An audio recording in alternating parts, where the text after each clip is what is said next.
Hello, Delaware. How are we doing? Are we live at the Queen? What do they say on Saturday Night Live? What do they say? Live from New York City, it's Saturday night. Well, live from Wilmington, Delaware, it's election night at the Queen, and the Democrats are here. The Democrats are in the House, and we're taking it to them.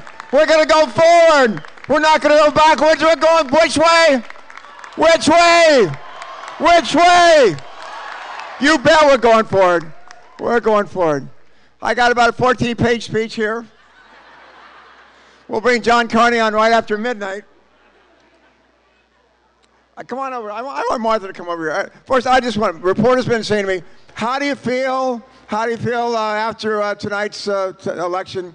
And I said, in the words of James Brown, I feel good.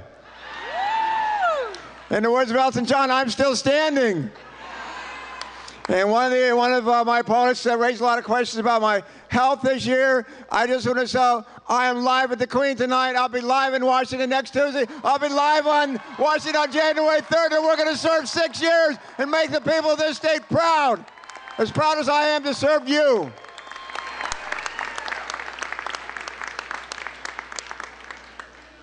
Two of the three most important people in my life, my wife Martha, our son Christopher, Ben. Ben is joining us by the internet or however he does it. He's down in Richmond. He's been on the phone with us a couple of times. But I just want to start off my real feeling of the way I feel tonight. I just feel really grateful. Happy that it's over. Grateful for the outcome. Grateful for the vote of confidence.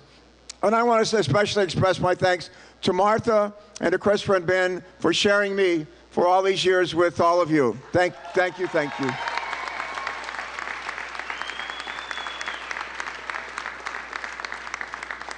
I want to thank John Dinello and the leaders of our party. You know, it's a thankless job to be a leader of a party like this. Another big round of applause for everybody that's part of our leadership.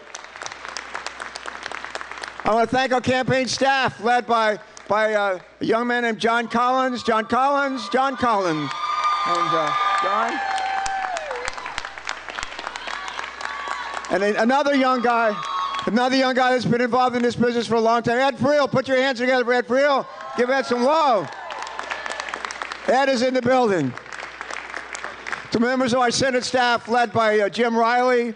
To all the folks who voted today, Democrats, Republicans, Independent, some of which voted for us, some didn't. The volunteers and the people who worked at the polls, supporters, contributors, people who gave $5 or people who gave $500, organized labor, the business community, businesses large and small, everybody, and all the candidates who ran, the candidates who won, and those who fell a little bit short. I love working with Chris Coons. Thank you for giving me a chance to work with Chris and John and Jack. We are the four amigos. We are the four amigos. We love working for you. We love serving you. So thanks for all that.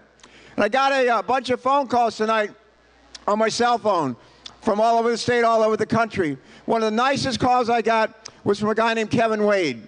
Kevin Wade is my Republican opponent. He's from Newcastle. He is a gentleman. He is a class act. He's gotten to be my friend, and his wife and Martha teach together at the University of Delaware. But just a lovely call, and I'm looking forward to riding in that carriage with him, and we're looking forward to being with him and his wife. Well, a lot of bombs were thrown in this campaign, and we don't need any more bomb throwers in Washington. We got enough of them, don't you think? Got enough of them. What we need in Washington are bridge builders. And that's what Chris and John and I do. We build bridges so the Democrats and Republicans can work together to get things done. Now, some of you heard me talk about leadership during the course of this campaign. I was raised as a leader since I was 17 years old in the Navy. I was raised that leaders are to be humble, not haughty. Leaders' jobs is to serve, not be served. We're supposed to provide leadership by our example. It's not do as I say, but do as I do. Leaders, we are supposed to appeal to people's better angels, to be purveyors of hope. And we've learned, I learned, and I hope the state of Delaware is showing again, leaders don't build themselves up by tearing other people down.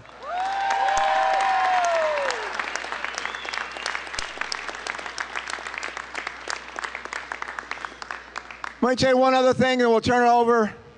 People said to me, some of our debates, he said, what did you find most troubling that was said during the debates about you? And I said, not about me, but about Delaware. because one of my opponents said that he thought that Delaware was the most corrupt state in the entire United States of America. He said that we're a second-class state. He said that we're a second-class place.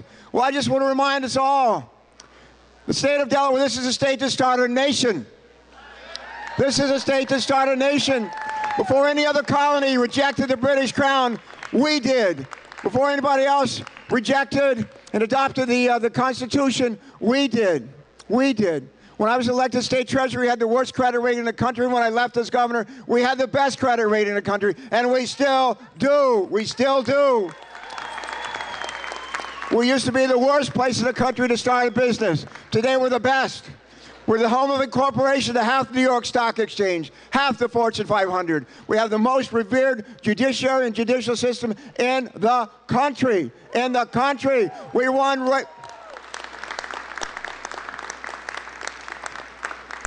race to the top, and 2 months ago, listen to this.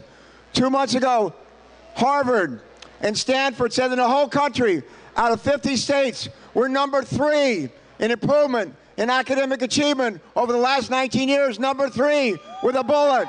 That's what Delaware can do. That's the state that we're from. Let me close with this. Let me close with this. So folks said to me, we've done a bunch of interviews tonight before I came over here. People said, now that you won, what do you want to do? And what I want to do is 3 things. And I want to work with Chris, and I want to work John on these 3 things. But here they are. Number one, transform a middling economic recovery to a robust economic recovery. That's number 1. Put this economic recovery on steroids.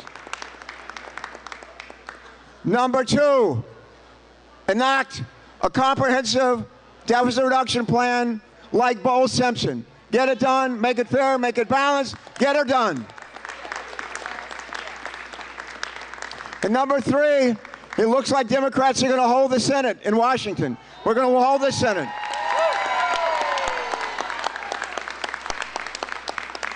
And my friend Joe Lieberman is leaving. He's leaving to raise some grandchildren. And when he leaves, we have a vacancy for chairmanship of the Homeland Security and Government Affairs Committee. And they tell me I'm the guy. So. And what I hope to do with that chairmanship is to make sure that we look in every nook and cranny of the federal government and we ask this question: how can we get a better result for less money in health care, in education, in housing, in transportation, in defense, in everything we do? How can we get a better result? Let me close with this. Well, otherwise, John Carney will come out here and pull me off the stage. But just close with this. Folks, we face daunting challenges in this country, but we have faced them before. This is a country that survived the Civil War. This is a country that survived the Great Depression. This is a country that won not 1 but 2 world wars. This is a country that won the Cold War. And this is a country that emerged at the beginning of the 21st century as the strongest economic nation on earth, the most productive workforce on earth. This is a country that emerged as a nation at peace, a vibrant force for democracy, really the role model for the world. That's where we were just 12 years ago. And if we can get through all that bad stuff over 200 years of time and emerge as a preeminent nation on the face of the earth in 2001, before we had a change of command, you know, we can overcome the challenges that we face today. And by the grace of God and your help and the good work of Democrats and Republicans and Independents working together, we need a return day for our country. We need a return day for our country. And every day, when John and Chris and I climb on that 7:15 train, we're going to take that spirit with us. We're going to turn this country into the kind of country we were 12 years ago. And we're going to go not backward. We're not going to go backwards. Which way are we going to go?